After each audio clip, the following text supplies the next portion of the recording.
atau nanti kalau penerjemahan nanti ke translasi ya, pembacaan aja ya, pembacaan untaian DNA menjadi RNA itu ya kalau transkripsi. Nah, bagaimana prosesnya? Kita lihat dulu bersama untuk videonya. Suaranya keluar, terdengar? Terdengar Ibu. Terdengar Ibu.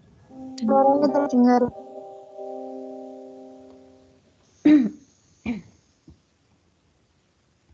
Transcription is the process of making RNA from a DNA template.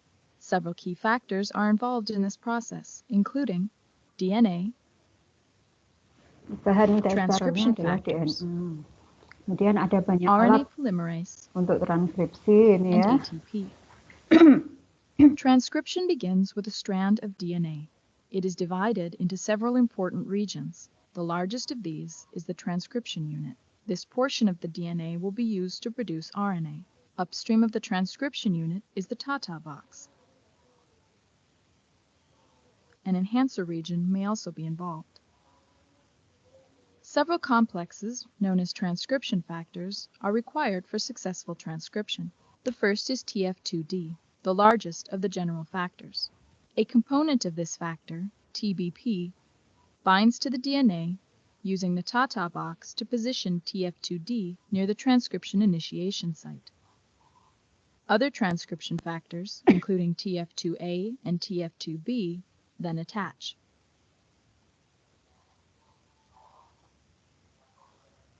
These complexes prepare the DNA for the successful binding of RNA polymerase.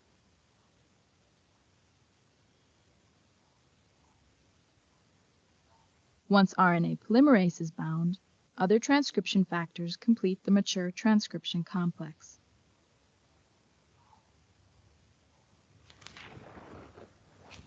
Now, energy must be added to the system for transcription to begin.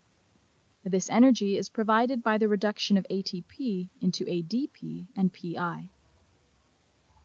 RNA polymerase then synthesizes an RNA template from the strand of DNA. Most factors are released after transcription begins. When the end of the transcription unit is reached, the RNA polymerase dissociates and the newly formed strand of RNA is released.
Ya, baik, itu tadi sekilas mengenai transkripsi ya.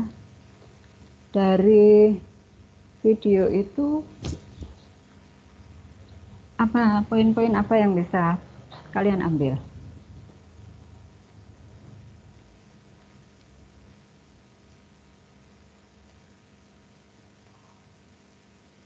Bahan dasar transkripsi apa?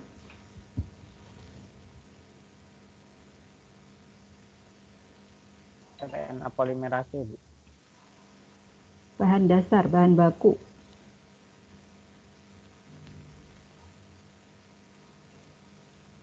DNA bukan, Bu? Iya, DNA. Betul. Jadi bahan baku untuk transkripsi itu DNA-nya, ya.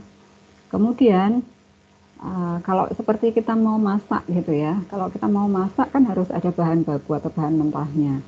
Kemudian harus ada alatnya dan mungkin bumbu-bumbunya gitu ya.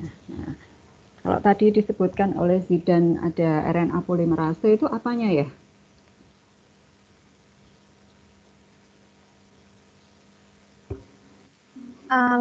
Alatnya Bu. Ya. Diumpamakan sebagai alat. Ya, dia sebagai alat ya. Alat utamanya untuk transkripsi ini adalah RNA polimerase. Bahan bakunya DNA, alatnya adalah alat utamanya adalah RNA polimerase. Di samping ada berbagai alat tambahan dan juga bumbu-bumbu gitu ya, bumbu-bumbu yang ada di situ. Nah, kemudian nanti produknya apa? Hasil masakannya apa?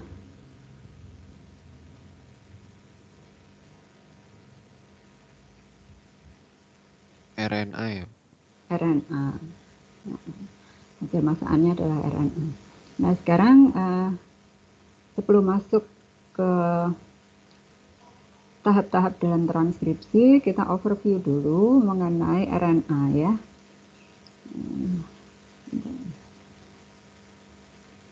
RNA, apa yang kalian ketahui tentang RNA?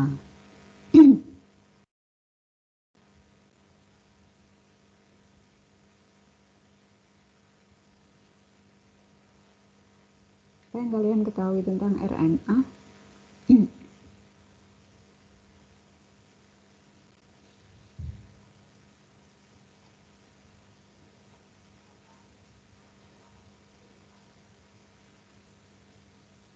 Halo, apakah RNA itu, apakah dia suatu molekul ataukah suatu unsur ataukah suatu benda atau apa? Sebuah molekul Ibu. Molekul. Molekul molekul polimer. apa? Molekul polimer. Molekul polimer. Berarti kalau molekul polimer ada monomernya ya? Ada Ibu. Ada. Monomernya apa?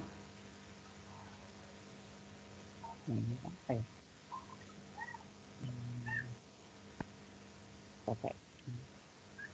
Pakai ini Bu. Kok ragu-ragu?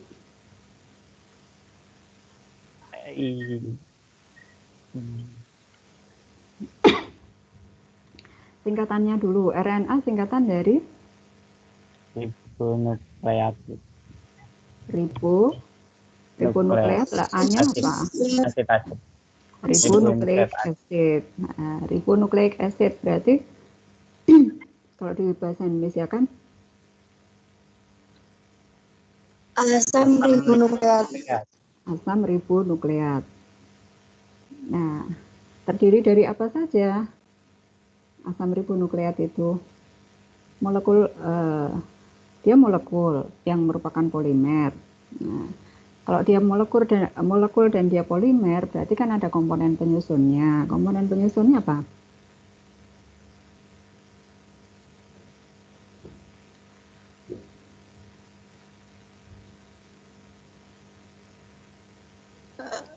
Ada gula. Betul, Rat. Jangan ragu-ragu. Ada gula, betul. Terus ada apa lagi? Gula, terus nggih.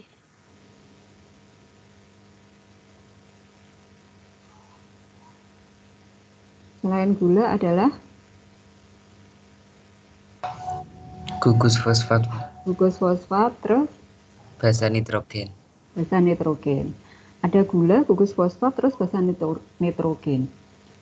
Suatu molekul yang terdiri dari molekul gula, gugus fosfat, dan basa nitrogen namanya apa ya? Nukleotida. Iya, nukleotida. Berarti sama dengan DNA ya? Tapi ada yang beda Bu, yang membedakan antara keduanya. Apa?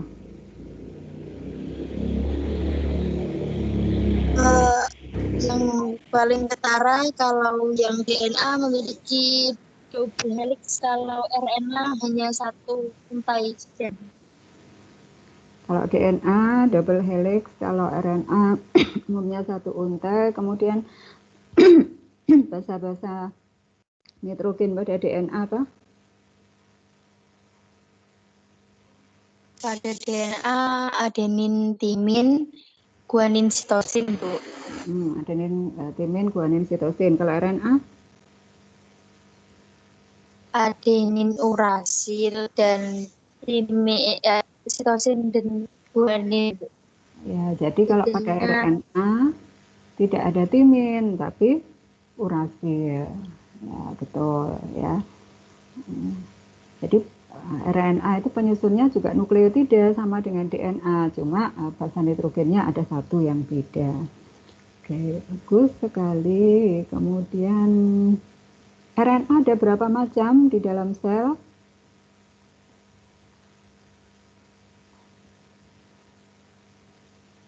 Ini sudah muncul lagi ya judul saya. Sudah, Bu. Oke. Sudah, Bu. Ya, RNA ada berapa macam?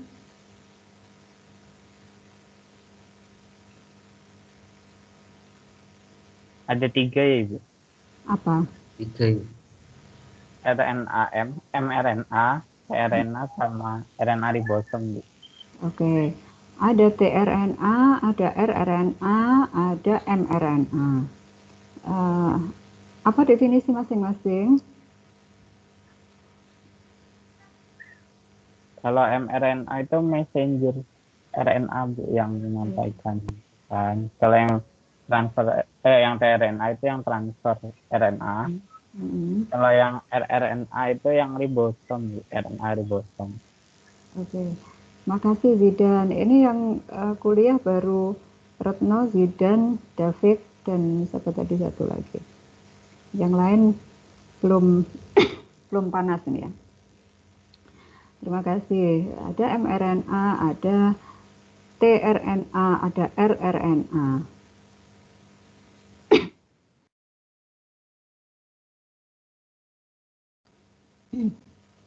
Ini sudah tadi ya. mRNA ini adalah RNA yang merupakan hasil pembacaan dari DNA nukleus ya, untuk nantinya dapat dilanjutkan dengan translasi ya. Sedangkan ribosomal RNA atau rRNA ini adalah RNA yang dibaca dari DNA yang tidak diterjemahkan menjadi asam-asam amino atau protein, tetapi ini dipakai untuk menyusun ribosom. Sedangkan transfer RNA ini adalah RNA yang dibaca dari DNA dan tidak diterjemahkan menjadi asam amino atau protein, tetapi adalah untuk transfer atau untuk menjadi adaptor pada saat pembentukan asam-asam amino di ribosom. Apakah hanya ini RNA di dalam sel kita? Sebenarnya tidak hanya ini ya. Ini memang yang utama mRNA, rRNA, dan tRNA. Namun sekarang sudah waktunya kalian mengetahui ada lebih banyak lagi RNA sebenarnya ya di dalam sel yang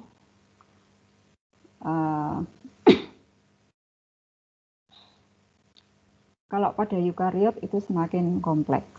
Ya, selain mRNA, tRNA, dan rRNA, juga ada primary transcript RNA, ada small nuclear RNA, ada strip RNA, ya. Ini antara lain. Ada lagi juga nanti ssRNA dan sebagainya.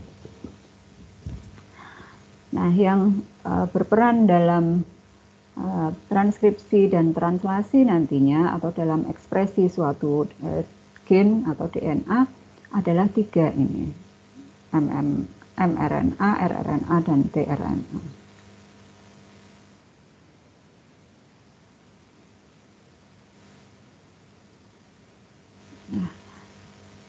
gen ini adalah bagian dari DNA.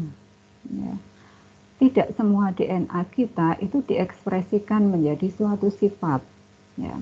Yang diekspresikan menjadi suatu sifat adalah gen-gennya.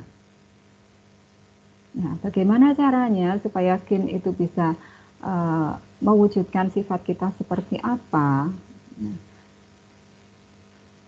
gen-gen dalam DNA ini, ya, ini harus melalui dua tahap utama untuk bisa mengekspresikan sifat, yaitu transkripsi dan translasi. Gambar di atas ini adalah transkripsi dan translasi pada prokariot, dan gambar di bawah adalah transkripsi dan translasi pada eukariot.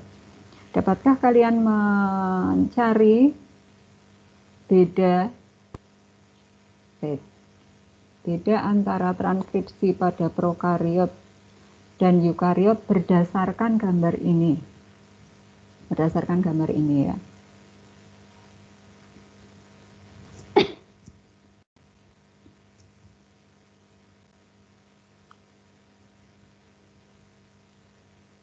Apakah bedanya?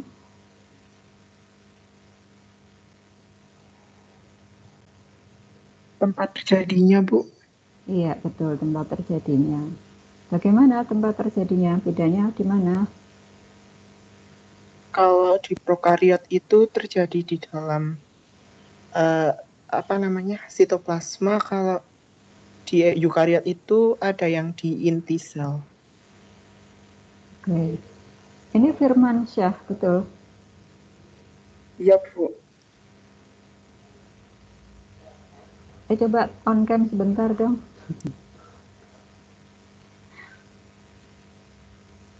Boleh. Iya.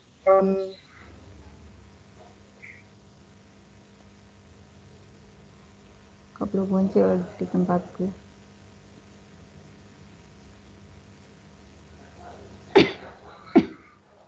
Ya, jadi kalau berdasar gambar ini tempat terjadinya, ya. Kalau prokariot, karena prokariot itu tidak bisa dibedakan antara yang mana inti dan yang mana sitoplasma, ya. Ya, semuanya ada di sitoplasma gitu aja, ya. Cuma DNA-nya ini umumnya adalah berada di sekitar bagian tengah, ya. Nah, maka untuk prokariot, transkripsi dan translasi pada prokariot ini dikatakan di sitoplasma gitu aja, ya. DNA dibaca menjadi mRNA, ya, kemudian mRNA nanti akan ditranslasi atau diterjemahkan menjadi rangkaian panjang polipeptida. Nah, kalau pada eukariot, karena eukariot itu memiliki inti sel yang diselubungi oleh membran inti,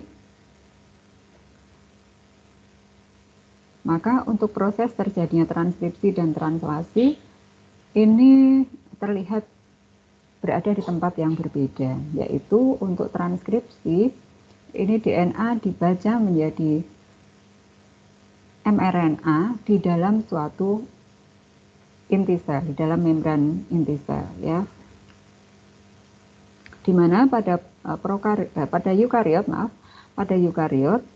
ini DNA awalnya ditranskripsi menjadi suatu mRNA yang panjang gitu, ya. Kemudian nanti ada processing, ya, untuk menghasilkan mRNA yang sesungguhnya, mRNA matang. Maka di sini ada yang mengatakan untuk pembacaan awal DNA itu disebut pre-mRNA, kemudian baru setelah RNA processing disebut mRNA atau mRNA mature, mRNA matang. Nah, setelah menjadi mRNA yang matang, yang siap ditranslasi, ini kemudian dibawa ke luar inti sel, ya, menuju ke sitoplasma, baru dilakukan translasi. Dengan demikian, pada prokariot ini lebih simpel. Kalau berdasar gambar ini adalah tempat terjadinya yang membedakan. Selain tempat terjadinya, nanti masih ada beberapa hal yang membedakan antara prokariot dan eukariot.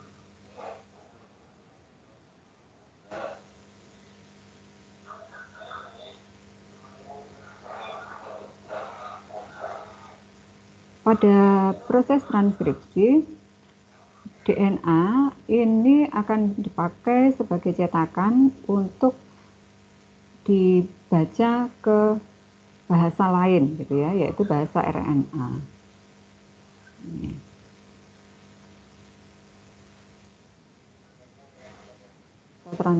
Transkripsi dulu ya. Ini sudah.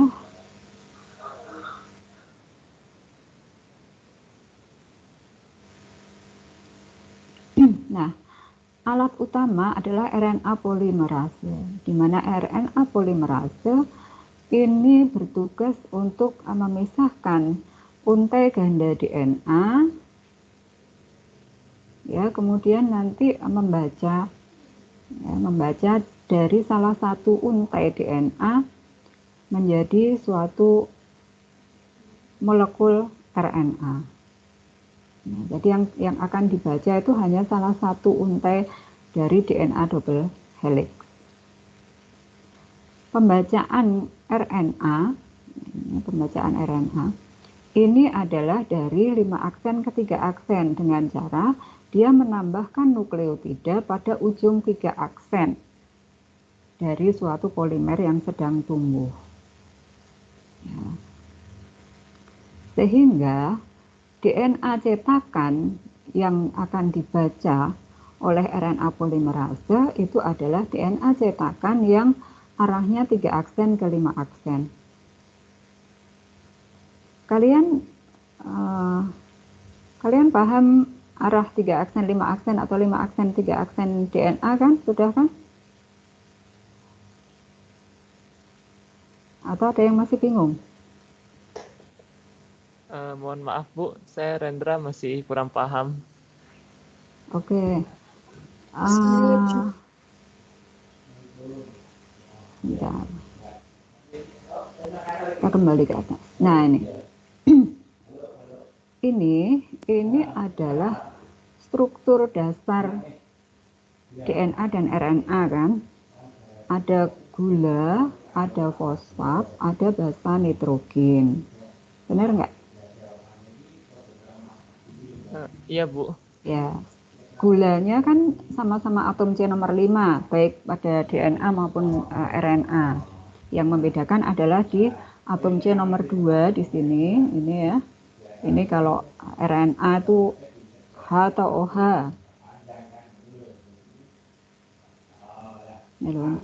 Ini kan namanya atom C nomor 1, ini berikatan dengan basa nitrogen. Kemudian di sini ada atom C nomor 2. Ini ada atom C nomor 3, di sini atom C nomor 4, dan atom C nomor 5 itu berikatan dengan gugus fosfat. Nah, yang membedakan antara gula DNA dan gula RNA adalah di atom C nomor 2. Benar nggak?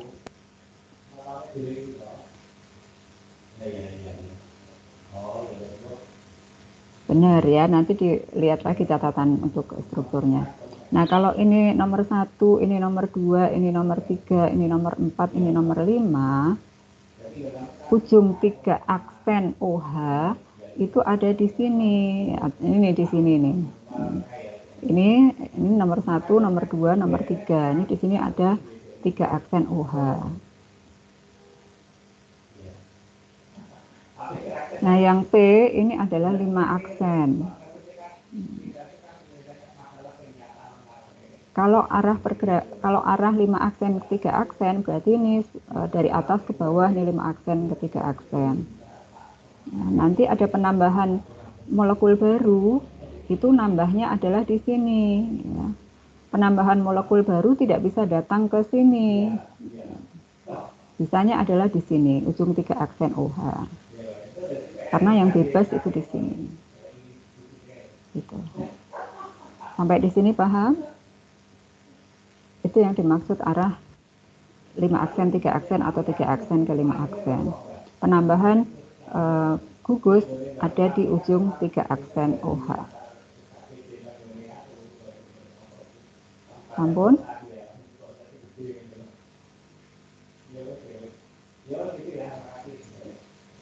Halo, sudah paham? Sudah cukup paham, Bu. Terima kasih.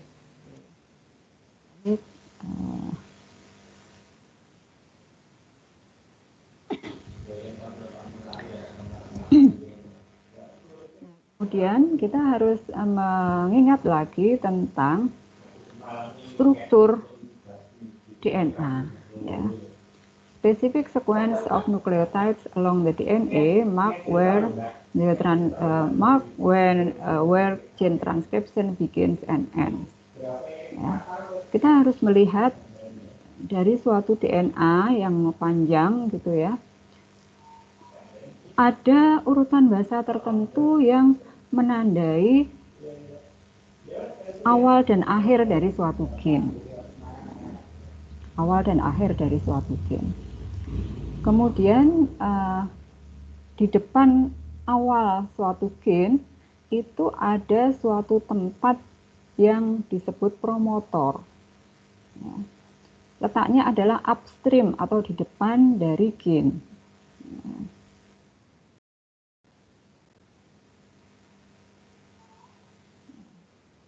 Nih, kalau ini DNA kita yang panjang, ya, kemudian ini ada gen kita, ya, misalnya gen BRCA1 penyandi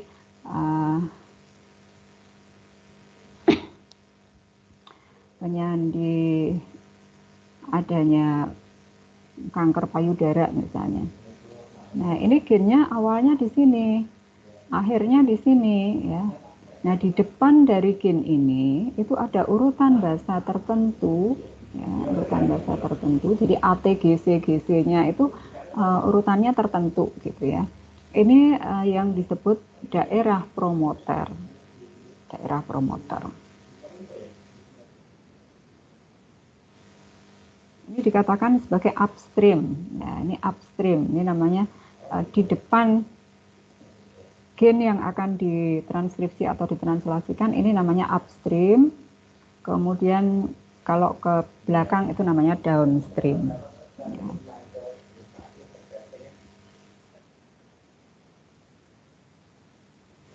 RNA polimerase akan berikatan dan menginisiasi atau mengawali transkripsi pada daerah promotor tersebut, ya, dengan cara membentuk suatu unit transkripsi. Untuk suatu unit transkripsi. Apa itu unit transkripsi? Ada yang tahu unit transkripsi?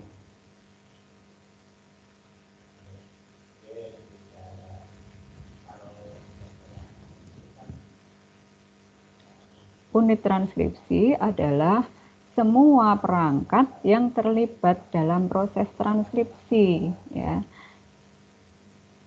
Jadi ada daerah promotor, ada RNA polimerase sebagai enzim utama, dan nanti ada beberapa tambahan protein yang nanti akan bergabung di daerah promotor ini. Itu adalah transcription unit. Kemudian di akhir gen yang akan ditranskripsi ini ada urutan bahasa tertentu juga yang namanya terminator. Nah, terminator ini akan menjadi pertanda bahwa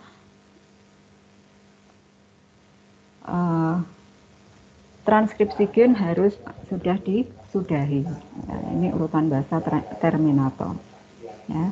Jadi ini yang panjang ini isinya adalah nukleotida semua dengan bahasa-bahasa nitrogen tertentu. Nah, ini yang menjadikan di sini urutannya berbeda-beda antara satu organisme dan organisme lain, antara satu sel dan sel yang lain, antara satu kromosom dan kromosom yang lain, ya, ATC, CGC, AG-nya dan seterusnya.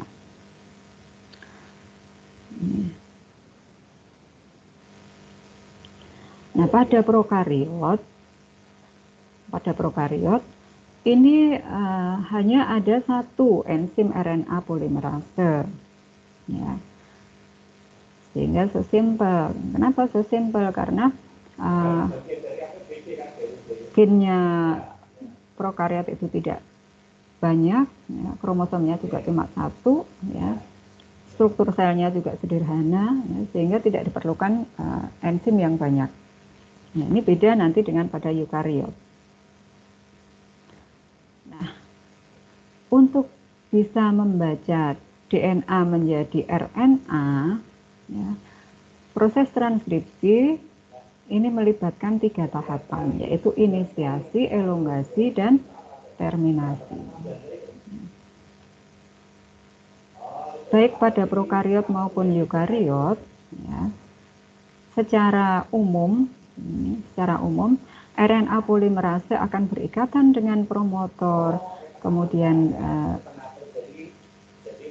untai DNA double helix ini membuka, ya. Lalu RNA polimerase membuat RNA. Ya. Nah, pembukaan DNA yang terbuka ini beda dengan pada replikasi, ya. Kalau pada replikasi DNA ini gelembungnya kecil gini, makin lama gelembungnya kan makin besar dan terbentuk DNA pasangannya gitu ya. Kalau ini yang membentuk gelembung itu cuma kecil aja, kemudian dibentuk RNA. Nanti kalau sudah gelembung itu geser gitu ya, gelembung itu geser. RNA-nya lepas atau keluar dari helix.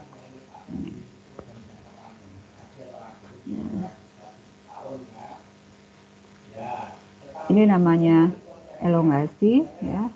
Kemudian kalau sudah mencapai urutan bahasa tertentu yang mengatakan kamu harus sudah stop, ya. Gen untuk penentu warna bola mata itu berhenti sampai di sini, kamu stop ya, RNA polimerase, jangan bablas ya, gitu. Ya, maka proses transkripsi berhenti di sini. Kemudian RNA polimerase nanti akan menyelesaikan tugas dengan cara dia keluar dari DNA template. Ini secara umum proses transkripsi adalah seperti itu ya, melibatkan inisiasi, elongasi, dan terminasi.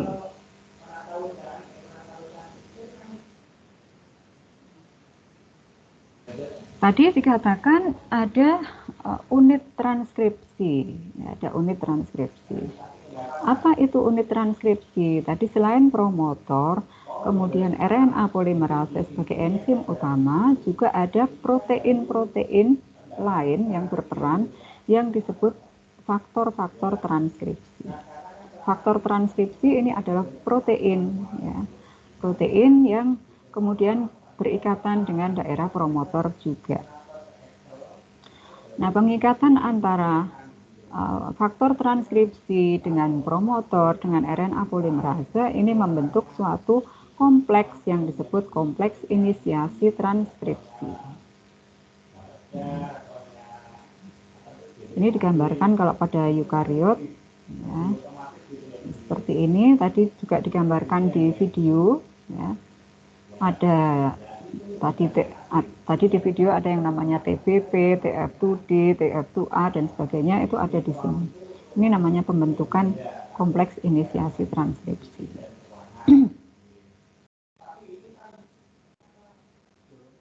Lalu ini masih secara umum ya, Lalu RNA polimerase ini akan berjalan ke DNA template, ya. Salah satu untai saja ini yang dibaca menjadi RNA. Ini RNA yang terbaca, ini sebagai RNA yang pertama, terbaca terus bersintesis terus oleh RNA polimerase, ya, sampai ke suatu titik terminasi tadi.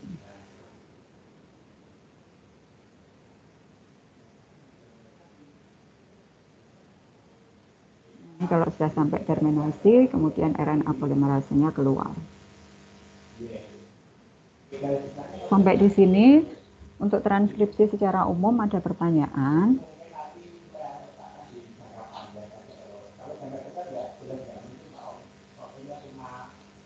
Kalau tidak, kita lanjutkan ke transkripsi pada prokariot. Permisi, Bu. Ya. Izin bertanya. Ya. Tapi saya masih kurang paham itu yang di pematangan RNA tuh loh Bu, kok yang di eukariot masih ada pematangan, sedangkan yang prokariot itu langsung sudah matang jadi hasilnya. Sama apa itu tuh yang daerah promotor itu, apakah urutan bahasanya itu sudah pasti seperti itu ataukah berbeda-beda? Terima kasih Bu. Terima kasih Raffi. Ini kamu kayaknya sudah belajar banyak tadi malam ya. Sudah baca buku apa Raffi? Baru baca jurnal-jurnal sedikit Bu, dan itu masih bingung. Oh iya. Ya, jadi untuk bagaimana pematangan, sabar ya, kita step by step dulu. Pematangan RNA itu ada di eukariot, nanti ceritanya pada saat eukariot aja. Nah, kemudian untuk urutan basa tertentu di promotor tadi ya, apakah itu urutannya harus tertentu? Ya, mari kita pelajari ya bersama. Ya. Transkripsi pada prokariot. Pada prokariot, ciri utama gen strukturalnya ini adalah mulai dari sekuens inisiasi transkripsi translasi, yaitu adanya bahasa ATG, sampai dengan kodon terakhir sebelum titik akhir transkripsi atau translasi atau yang disebut kodon stop ya. Titik akhir transkripsi translasi itu adalah kalau bertemu dengan bahasa TAA, TAG atau TGA. Antara ATG dengan TAA, TAG, TGA ini akan dibaca semua ya, menjadi RNA maupun rangkaian asam amino. Jadi tidak ada bahasa yang tidak terbaca. Itu kalau pada prokariot. Jadi tidak ada sekuens yang tidak mengkode asam amino. Nah, kalau kemudian diketahui bahwa setiap asam amino itu disandikan oleh 3 basa, maka kalau suatu gen terdiri atas 900 basa nukleotida, berarti mengkode berapa asam amino?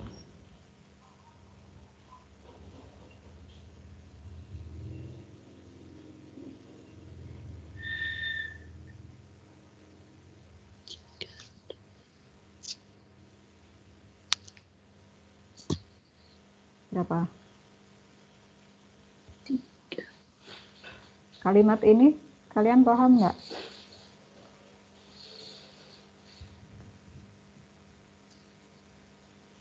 Kalau tidak ada sekuens yang tidak mengkode asam amino, maka semua sekuens akan menyandikan.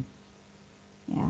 Kalau setiap asam amino itu disandi oleh 3 basa, berarti kalau gennya terdiri dari 900 basa nukleotida, asam aminonya ada berapa? 300. 300. Ya, kan 900 bagi 3 kan 300. Atau sebaliknya kalau 300 asam amino berarti basa penyusunnya kan 300 kali 3 berarti 900. Sehingga efisien sekali. Ini akan berbeda dengan kalau pada eukariot. Kalau pada eukariot, gen yang terdiri dari 900 nukleotida belum tentu asam aminonya ada 300. Karena pada eukariot ada basa-basa nitrogen yang tidak dibaca. Namanya apa? Struktur pada eukariot yang basa-basa nitrogennya tidak dibaca sebagai asam amino namanya apa?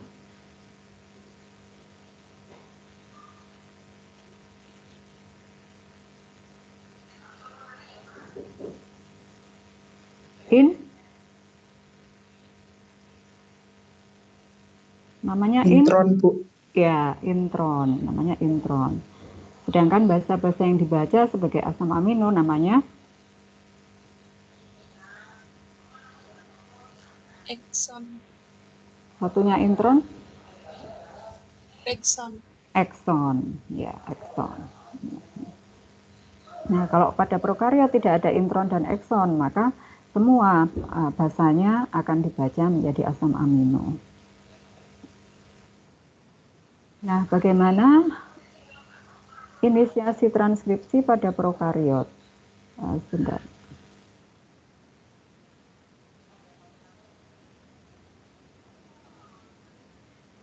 Oh, di saya yang ini kok enggak ada ya. Oke, sebentar.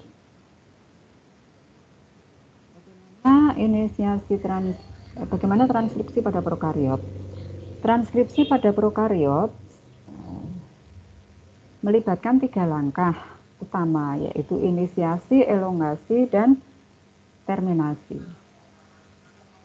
Untuk inisiasi transkripsi pada prokariot ada 4 tahap, ya, 4 tahap proses, yaitu yang pertama pembentukan kompleks promoter tertutup, kemudian diikuti dengan pembentukan kompleks promoter terbuka, kemudian penggabungan beberapa nukleotida awal, kemudian perubahan konformasi RNA polimerase,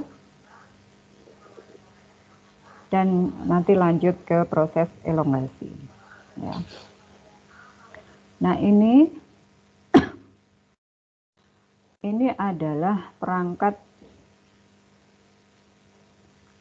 untuk RNA polimerasenya prokariot. Ya.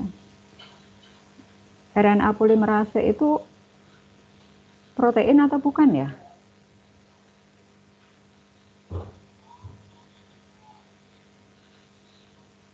RNA polimerase itu jenis protein atau bukan? Protein, Ibu. Protein. Protein apa? Enzim ya sih. Protein enzim, berarti protein fungsional ya, bukan protein struktural. Nah, kalau dia protein, ya, dia tersusun oleh polipeptida. Ya. Polipeptida penyusun protein itu bisa lebih dari 1. Ya.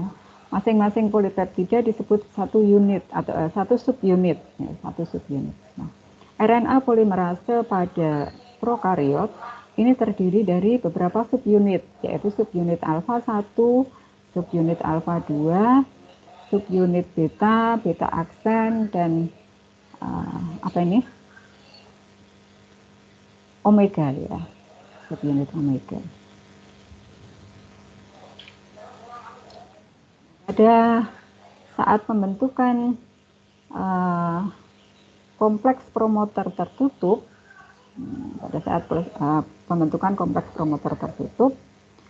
ini subunit alfa ini akan bergabung ke RNA polimerase. Subunit alfanya bergabung ke RNA polimerase.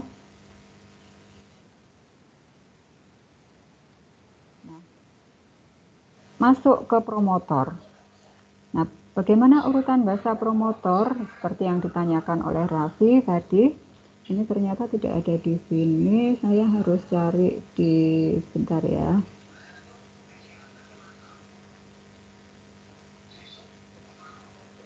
Di PPT, di materi saya yang lain. Ini.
untuk menjawab pertanyaan Raffi, ya, apakah di daerah promotor itu ada urutan bahasa yang harus tertentu?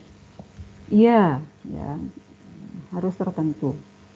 Yaitu misalnya ini kalau pada eukariot, ya, pada eukariot itu di upstream dari gen struktural atau gen yang akan diterjemahkan itu ada yang urutannya itu harus TATAAA.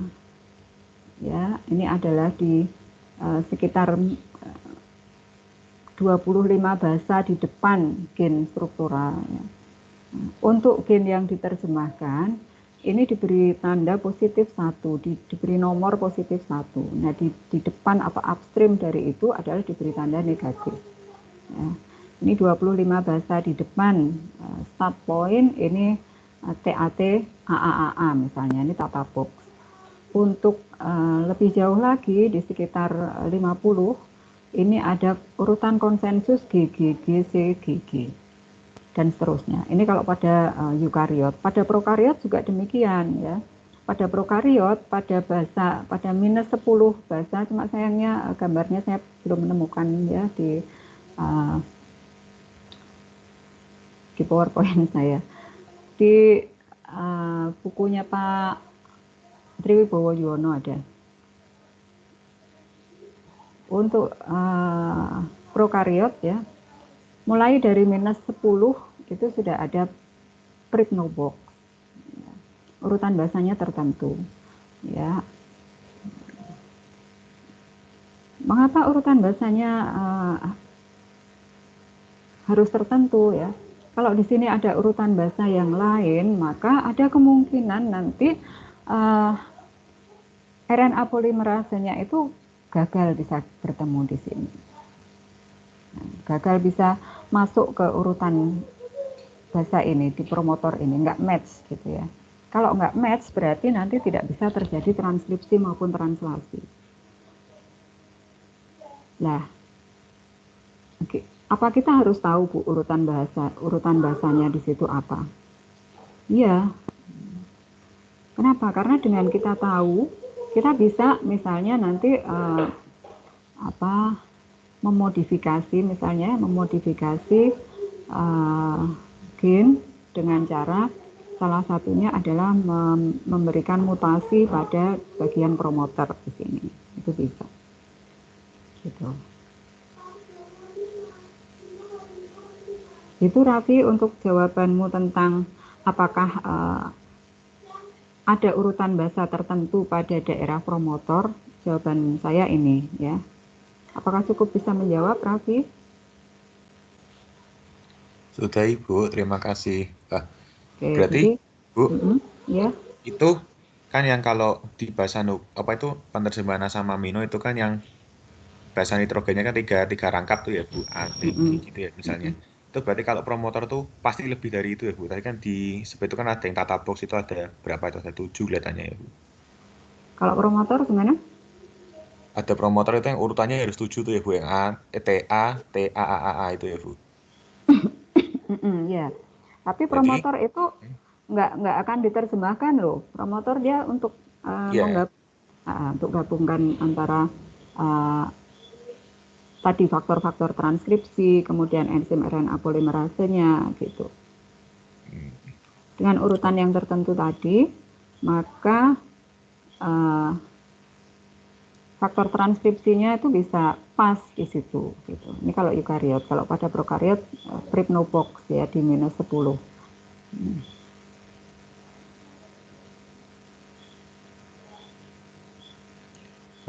Bu, terima kasih. Oke. Ini tadi terbentuk promotor tertutup dulu ya. Kemudian kompleks promotor terbuka. Ya. Ini kalau kompleks promotor tertutup itu berikatannya faktor sigma. Ya, faktor sigma. Faktor sigma ini adalah suatu protein yang berada di sitoplasma, gitu ya, yang dia akan datang ke RNA polimerase dan ke daerah promotor ya, untuk menjadi suatu kompleks promotor tertutup tadi. Nah, kemudian setelah ini terbentuk, lalu langkah kedua adalah terbentuknya kompleks promotor terbuka, yaitu adanya faktor sigma. Ini dia memiliki kemampuan seperti DNA helikase. Kalau DNA helikase itu apa ya?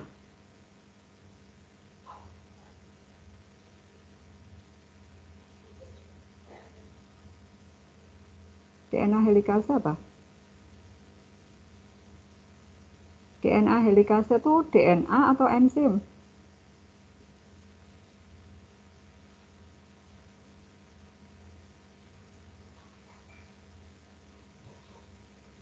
Enzim ya? Enzim. Fungsinya?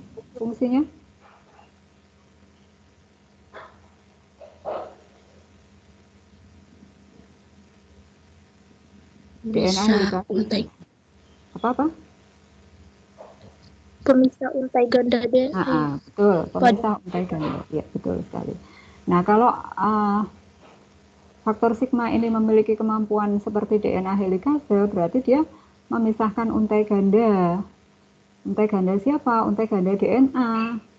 DNA yang mana? DNA yang di bagian promotornya ditempeli oleh kompleks promotor tertutup RNA polimerase tadi.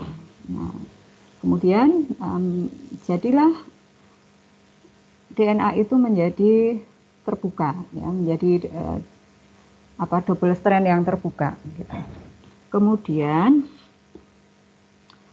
terjadi ini langkah ketiga, adanya penggabungan beberapa nukleotida awal, ya. Jadi RNA polimerase kemudian memanggil nukleotida yang ada di sel, gitu ya. Oh, kalau cetakannya ada basa A, berarti dia akan memanggil basa apa ya untuk bisa berpasangan dengan A?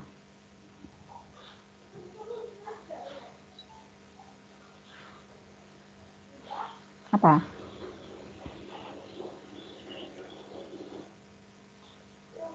Kalau DNA-nya A? Dengan timin ya? Dibentuk apa? Berpasangan dengan timin. Urasil. Dibentuk. Kalau adenin itu kalau di DNA berpasangan dengan timin. Timin, Bu. Tapi di sini ini adalah akan membentuk RNA.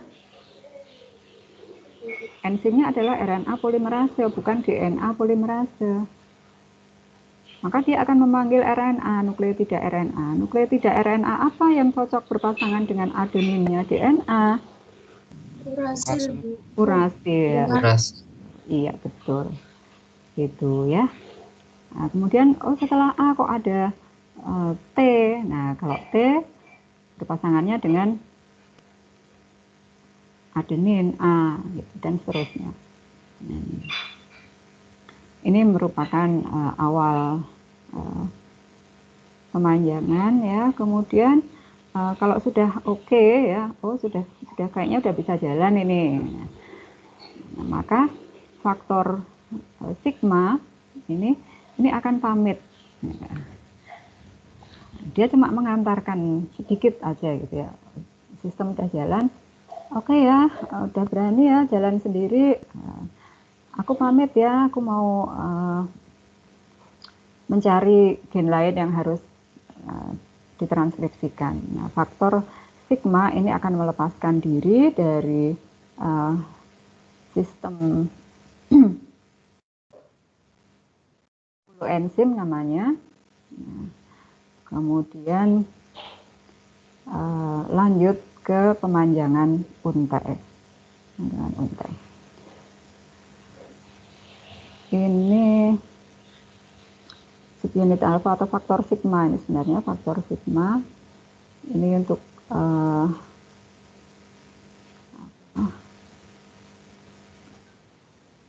keterangannya saja. Kemudian, nah ini nukleotida RNA akan menjadi lebih panjang dengan atau pada tahap elongasi. Pada saat elongasi ini sama seperti elongasinya, sama seperti pembentukan basa-basa DNA pada replikasi sebenarnya ya. Jadi mencari pasangannya apa gitu aja. Nah, hibrid RNA DNA pada tahap elongasi ini sifatnya sementara, artinya begitu RNA itu dibentuk ya menjadi panjang, maka RNA itu lepas atau keluar dari untai ganda DNA yang membuka sementara tadi. RNA polimerase terus berjalan membaca DNA cetakan sampai ketemu dengan titik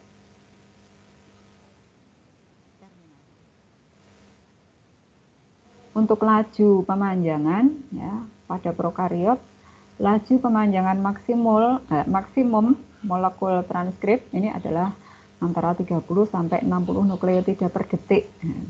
Cepat kan?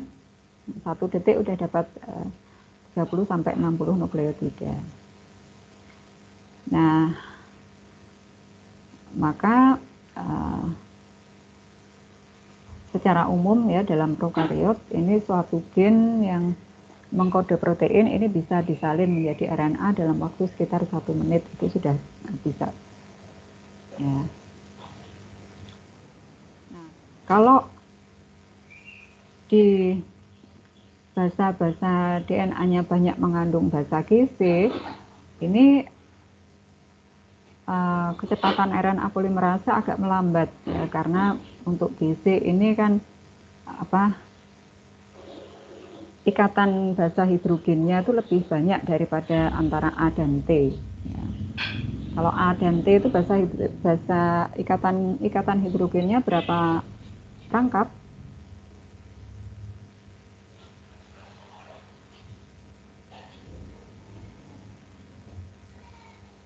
Ikatan antar basa nitrogen kan ikatan hidrogen. Kalau antara A dan T dihubungkan oleh berapa ikatan hidrogen? 3 ya, Bu? 2. Kalau antara G dan C? 3. 3. Ya, 3.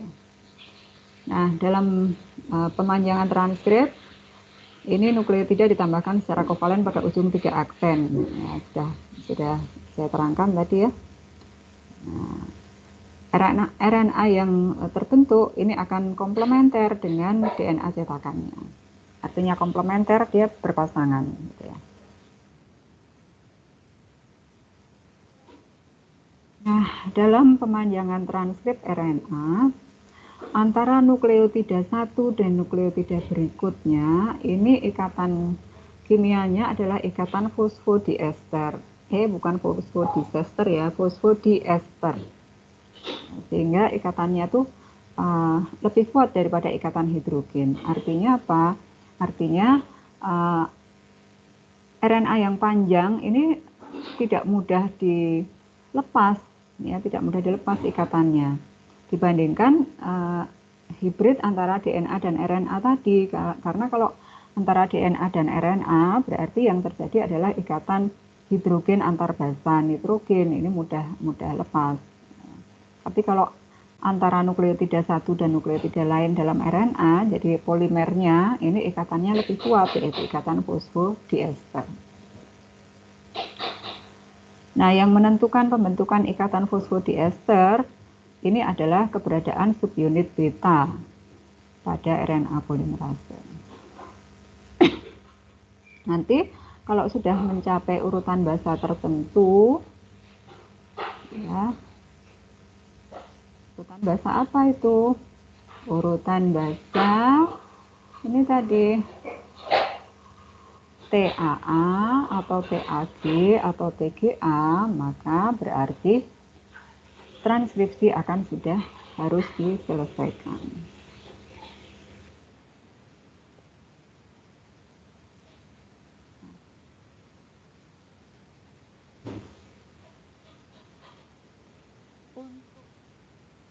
Inisiasi transkripsi pada prokariot, tadi sudah disebutkan, proses inisiasi transkripsi pada prokariot ini lebih sederhana dibandingkan dengan pada eukariot. Ya. Kemudian pada proses elongasinya, yang terjadi adalah sama antara yang prokariot dengan eukariot pada prosesnya. Ya. Nah, yang paling membedakan antara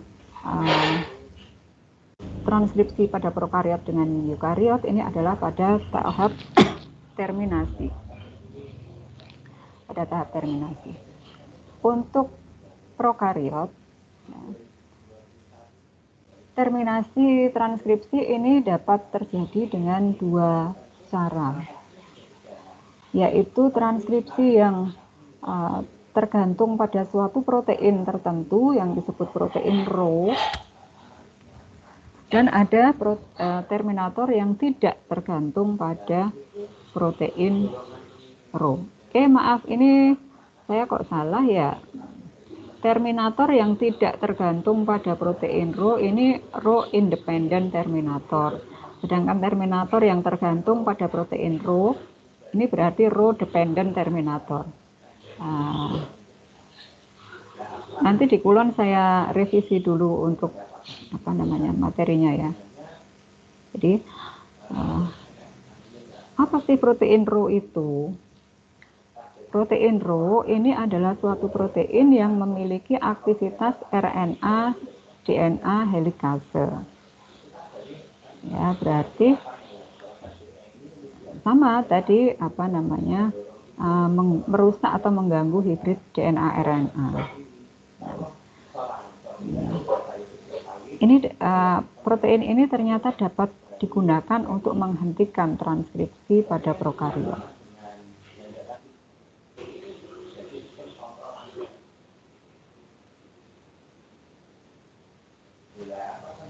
Nah, kalau tidak ada protein Rho, apakah terminasi transkripsi pada prokariot bisa terjadi? Bisa, ya. Dengan cara tadi adanya suatu urutan nukleotida tertentu pada bagian terminator ya, yang beda dengan tadi TAA, TGA tadi ya. Kalau itu benar-benar itu ada perhentian gitu ya. Kalau ini ada urutan basa lain ya yang menyebabkan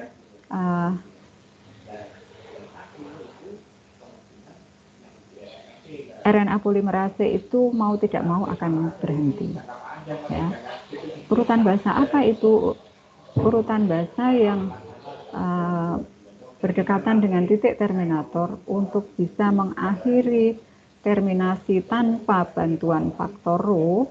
Ini adalah urutan basa yang mengandung banyak urutan G dan C. Dan dapat membentuk struktur batang dan lengkung atau struktur stem and loop.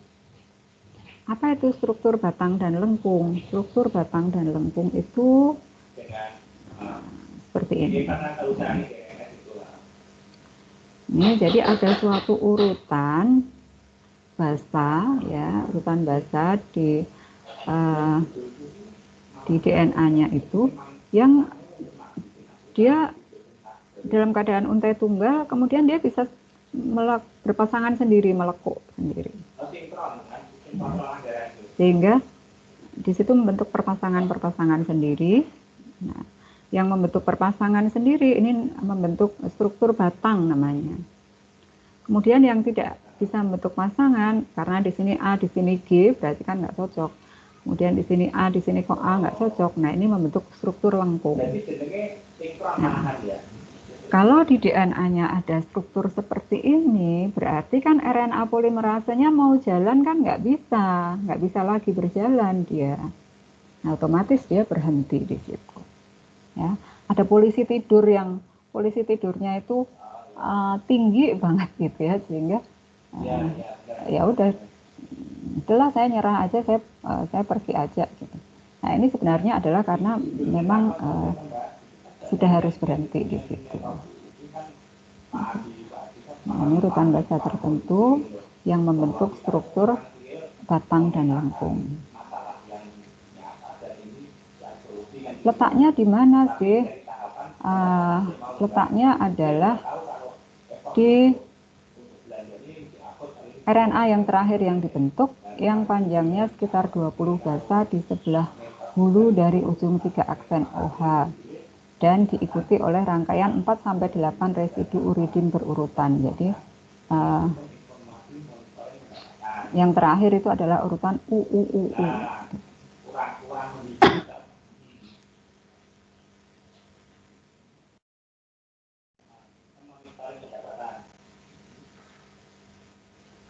Struktur batang lengkung tersebut menyebabkan RNA polimerase berhenti dan merusak bagian dari hibrid RNA DNA. Bagian sisa hibrid RNA DNA berupa urutan oligo RU, jadi U-nya berulang banyak, yang UU yang banyak ini tidak bisa berpasangan dengan A begitu saja, karena ini sudah dirusak gitu ya, sudah dirusak oleh subunitnya RNA polimerase tadi, sehingga kemudian ujung 3 aksen hibrid tersebut terlepas sehingga transkripsi berakhir. Ini adalah struktur ini adalah menandai terminasi transkripsi pada prokariot yang tidak melibatkan faktor Rho. Kemudian kalau tidak ada urutan basa ini bagaimana? Kalau tidak ada urutan basa ini, maka tidak ada urutan basa yang dapat membentuk struktur jepit rambut atau struktur batang dan lengkung, maka kita membutuhkan adanya protein, yaitu faktor Rho. Latar belakangnya juga beda.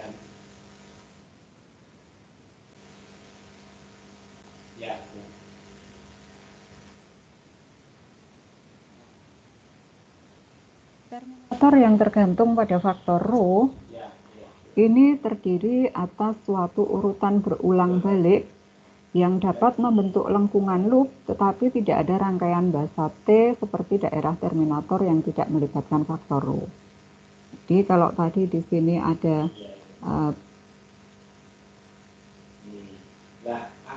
di DNA-nya ada banyak T, ya, berarti RNA-nya adalah UUUU. Kalau di sini karena tidak ada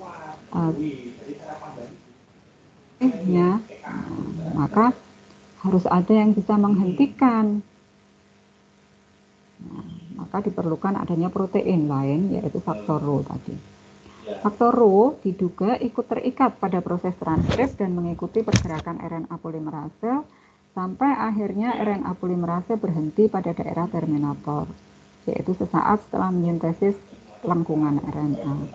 Kemudian faktor Rho menyebabkan destabilisasi ikatan RNA DNA sehingga transkrip RNA terlepas dari cetakan.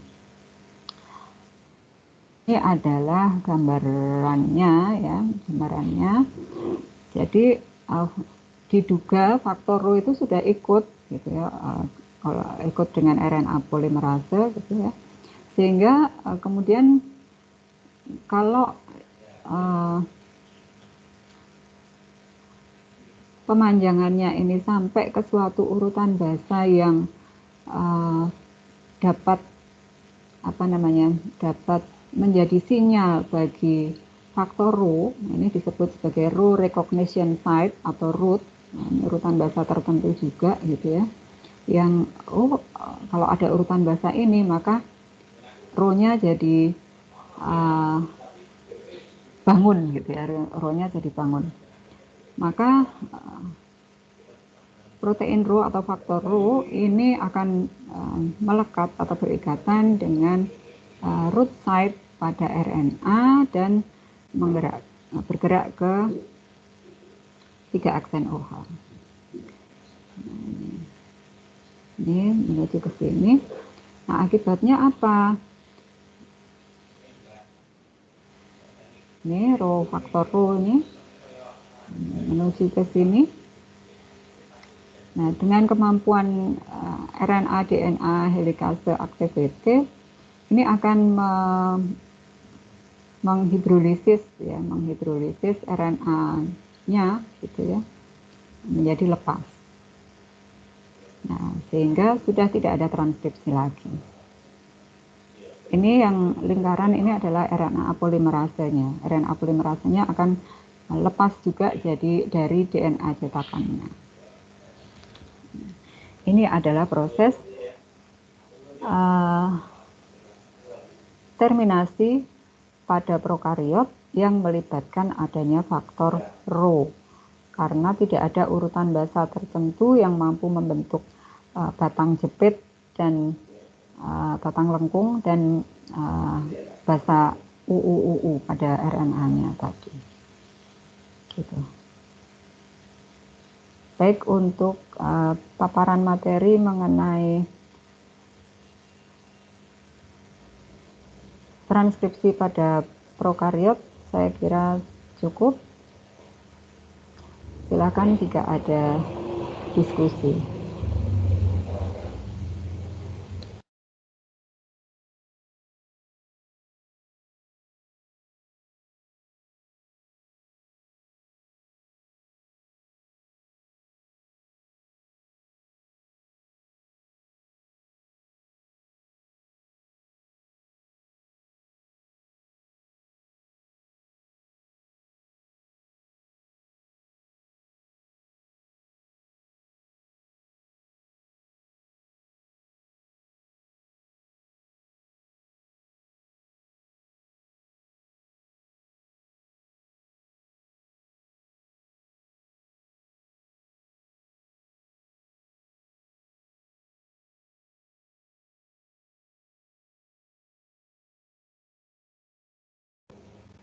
Kalau tidak ada diskusi, saya lanjut ke transkripsi pada eukariot karena waktu untuk pemaparan materi sudah berkurang 2 untuk presentasi ya.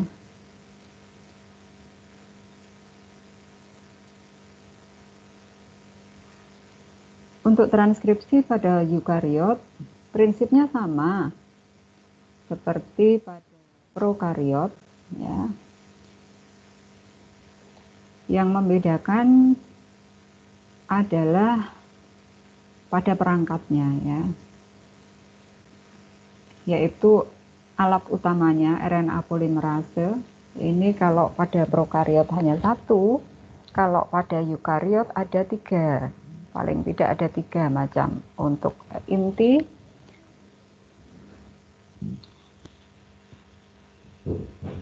dan juga pada tumbuhan itu bahkan ada tambahan lagi, tambahan macam RNA polimerase ya.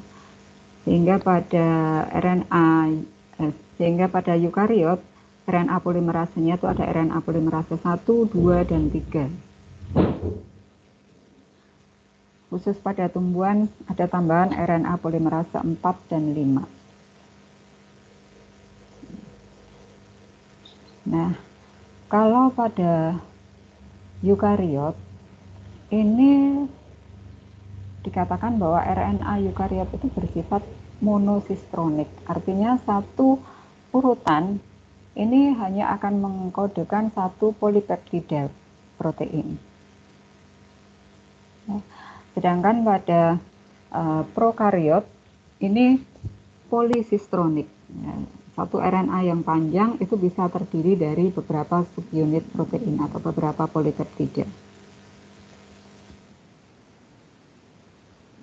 Dan juga untuk eukariot, ya, ini tadi RNA polimerasenya kok ada 3.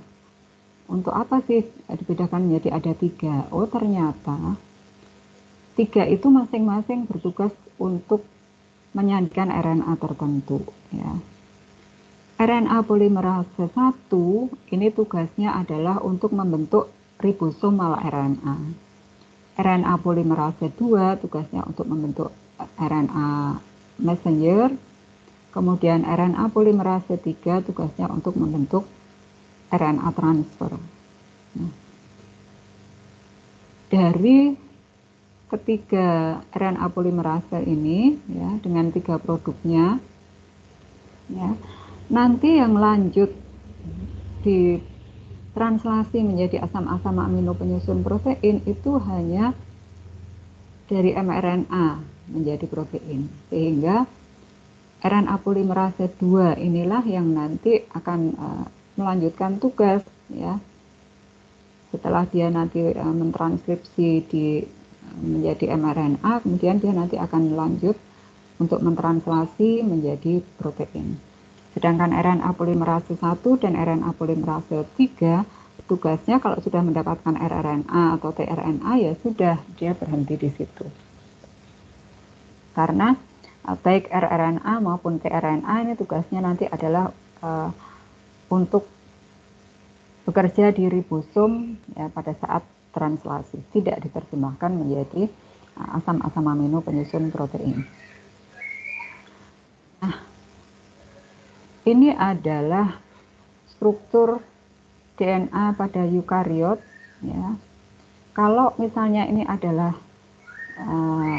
angka positif 1 dari suatu gen struktural ya.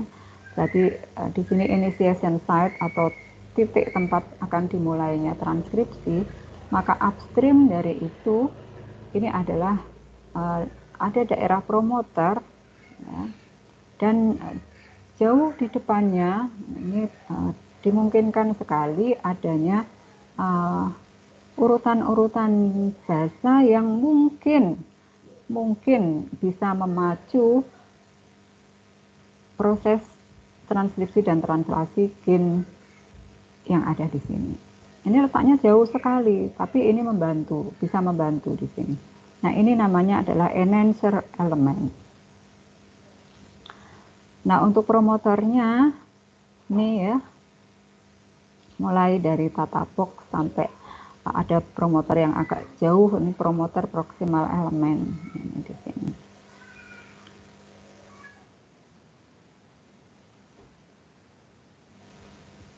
Setiap jenis RNA polimerase mengenal daerah spesifik termasuk start point pada saat transkripsi.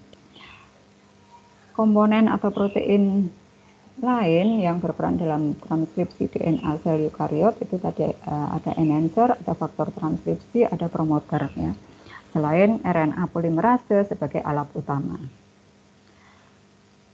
Ini sudah transkripsi dan translasi terjadi pada kompartemen sel yang berbeda, yaitu untuk transkripsi di nukleus, untuk translasi di luar nukleus. Untuk tahap transkripsinya sama seperti pada prokariot. Ini secara umum. Kemudian untuk per tahapnya, ya, tahap inisiasi juga sama sebenarnya, pada prinsipnya sama, dimulai pada promotor. RNA polimerase nanti akan bergabung dengan promotor dulu. Namun yang membedakan adalah ini banyaknya urutan konsensus pada DNA eukariot. Ya. Kalau pada prokariot ada urutan konsensus tapi tidak sebanyak ini. Urutan konsensus adalah urutan yang harus ada di sini ya. Untuk eukariot ada tata box, DC box, CAAT box, DC box lagi, octamer box ini ya.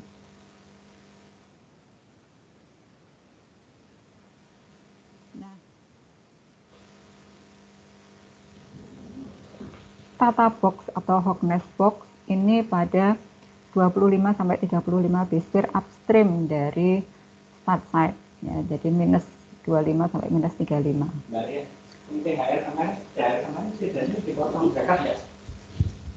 Kemudian bisa ada inisiator yaitu promoter alternatif yang dia memiliki urutan basa khusus, yaitu memiliki satu sitosin pada posisi min 1 dan satu adenin pada posisi plus 1 start site. Jadi ada urutan basa bla bla bla bla. Terakhirnya adalah C sebelum ke A pada plus 1 start site. Plus 1 start site untuk gen yang ditranskripsi adalah ATG. Jadi pertamanya adalah A. Kemudian ada kelompok CPG, berarti C banyak, kemudian G. Merupakan dinukleotida upstream start site yang akan dikenali oleh faktor transkripsi. Ini kelompok CG.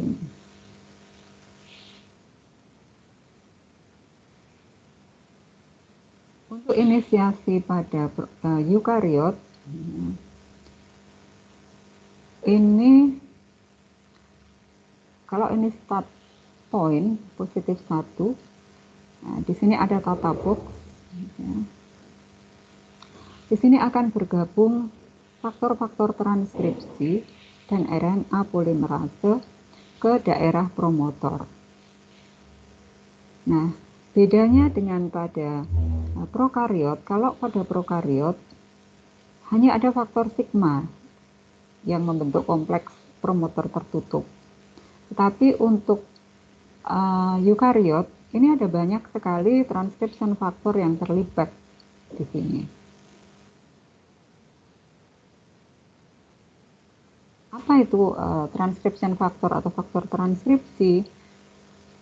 Ini pengertiannya ya. Ini fungsinya.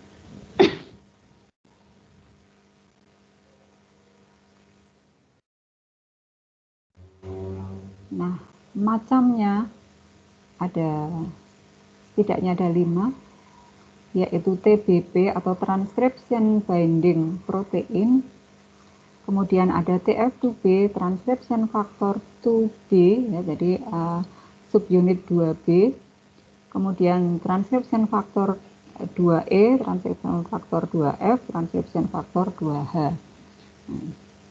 Ini merupakan banyak protein yang saling bergabung gitu ya,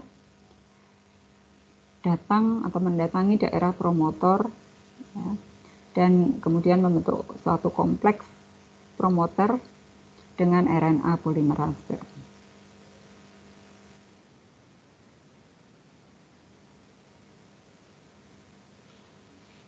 Nah, ini mana yang berikatan ke kompleks promoter ya.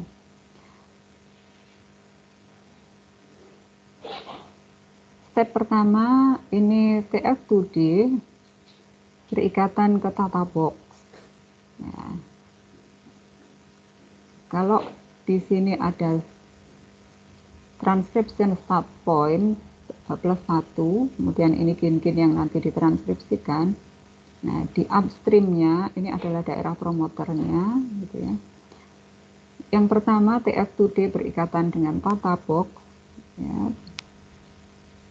Tata box tadi di minus 25 sampai 35, TAT AAT atau TAT AAAA, ya. Kemudian diikuti dengan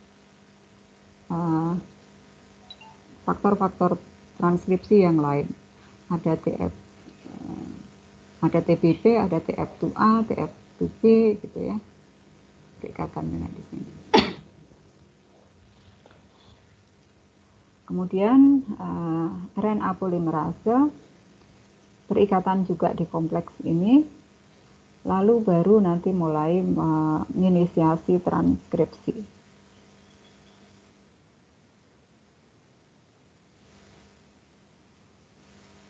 Ini yang berfungsi untuk unwinding DNA ini adalah TF2F. Ini memiliki aktivitas enzimatik untuk DNA unwinding, ya, membuka buntiran DNA. Demikian juga dibantu oleh TF2H yang memiliki aktivitas helikase. Hanya aktivitas helikase membuat DNA cetakan ini terpisah, ya, terpisah, membuka, sehingga dapat mulai terjadi inisiasi transkripsi. Ini kompleks yang terbentuk.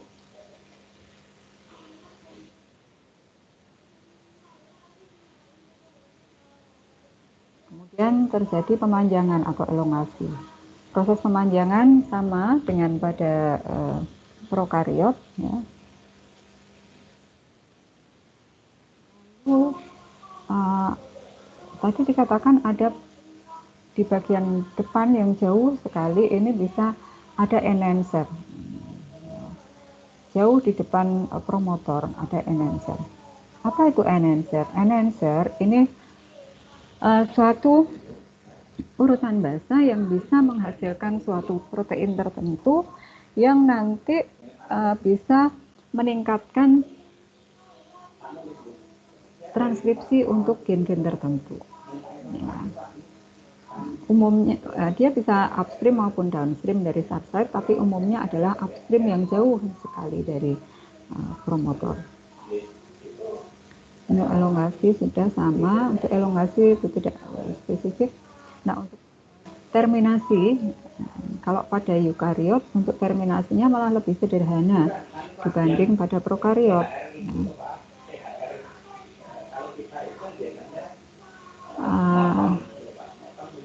Namun, dia di sini sudah ada urutan terminator tadi ya. Ini masih akan jalan sampai ke beberapa ratus basa sesudahnya sampai dapat membentuk suatu loop atau lengkung.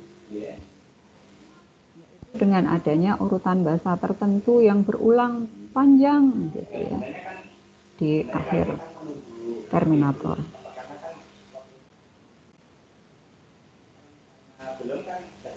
Nah, kemudian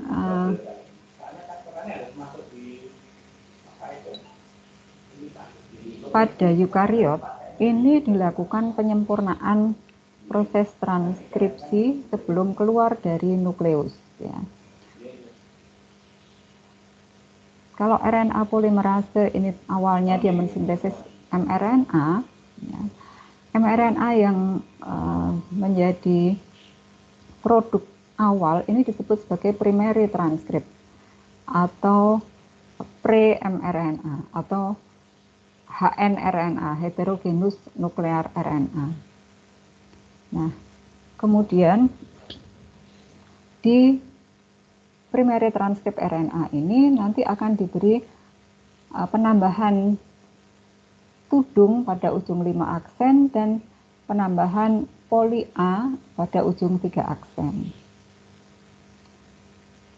Penambahan pada ujung 5 aksen adalah pemberian tutup atau pelindung berupa guanin, ya, yang ini terus menempel selama transkripsi untuk melindungi mRNA dari degradasi oleh enzim-enzim hidrolitik, sehingga pada proses-proses pemotongan RNA ini tidak ikut terpotong, gitu ya.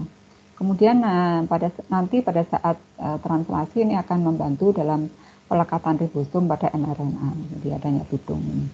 Kemudian di ujung 3 aksennya ini ditambah poliadenilasi atau ditambah basa-basa A panjang sekali. Oleh siapa? Oleh enzim poli A polimerase. Yang mana adanya urutan basa AAAA ini ternyata berfungsi mempermudah keluarnya mRNA dari nukleus. Nah, selain penambahan tudung dan ekor, ya, tudung pada ujung 5 aksen dan ekor pada ujung 3 aksen, juga ada yang namanya splicing atau pemotongan dan penyambungan mRNA yang tidak diterjemahkan menjadi asam amino, yaitu daerah intron tadi. Nah, ini ya. Kalau digambarkan, ini misalnya adalah mRNA yang primary transcript tadi atau pre-mRNA tadi ya, di ujung 5 aksen ditambah guanosin trifosfat ini ya, GPPP ya, fosfatnya ada 3, guanosin trifosfat. Ini kemudian ini ada start codon, ini ada beberapa bahasa sedikit saja di depannya.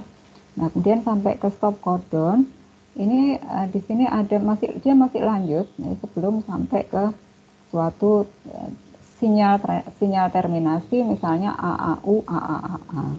Nah, kemudian masih ditambah lagi dengan penambahan AAAA banyak yang nanti membantu ekspor ke luar dari nukleus. Lalu untuk yang coding segmen, ini masih ada yang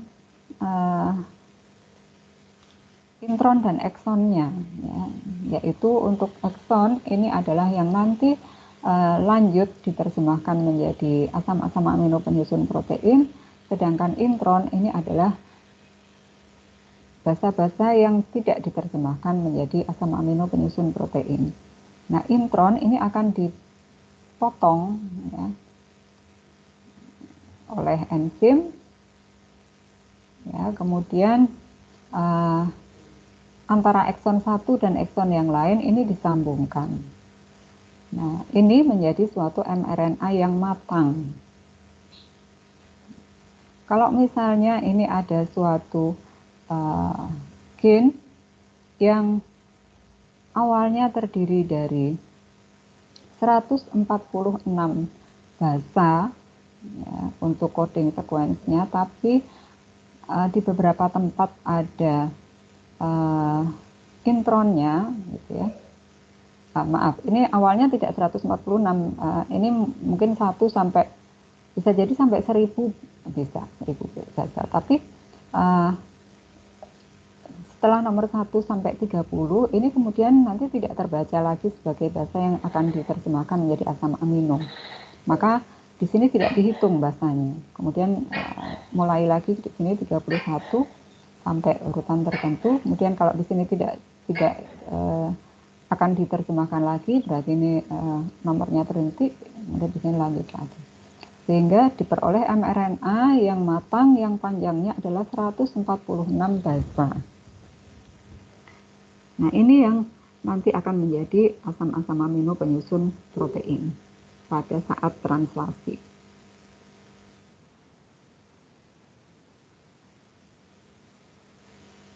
Ini sama. Nah, pada eukariot, satu gen ini bisa terdiri lebih dari satu ekson maupun intron. Nah,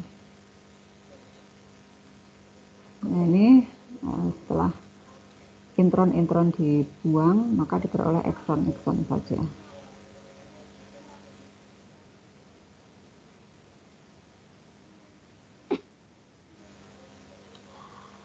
Proses pembuangan intron disebut splicing, ya, dikatalisis oleh spliceosome. Ya, spliceosome ini adalah kompleks ribonukleoprotein, berarti protein yang ada di dalam inti, ya, yang mana mengandung small nuclear RNA. Ya, jadi ada RNA pendek-pendek gitu ya yang bergabung dengan protein yang ada di dalam inti. Ini bertugas, ini disebut spliceosome, bertugas untuk memotong intron. Small nuclear RNA yang bergabung dengan protein ribonukleoprotein ini disebut sebagai small nuclear ribonukleoprotein atau SNRP. Ada berbagai macam SNRP, ya, tergantung strukturnya. Ini ya, ada U1, U2, U4, U5, U6 ini.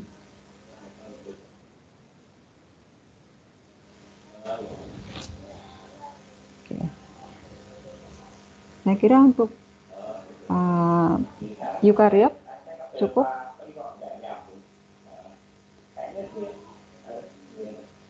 Ada pertanyaan?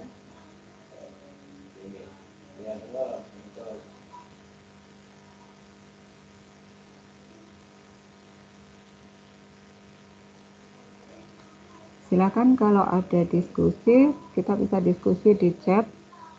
Untuk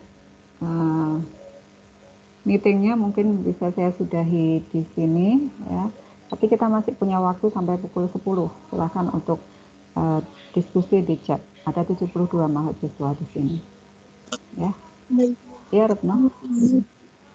Itu yang kendala absen saya kirim ke room chat ya Bu ya. Ada beberapa teman yang kendala absen. Oh iya. Di chat, di mana?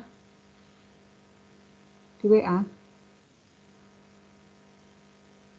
Di chat aja ya.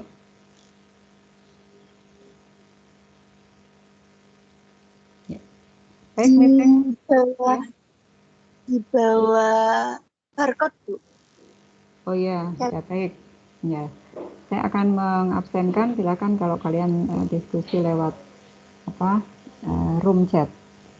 Untuk meeting saya tutup ya. Terima kasih. Assalamualaikum warahmatullahi wabarakatuh.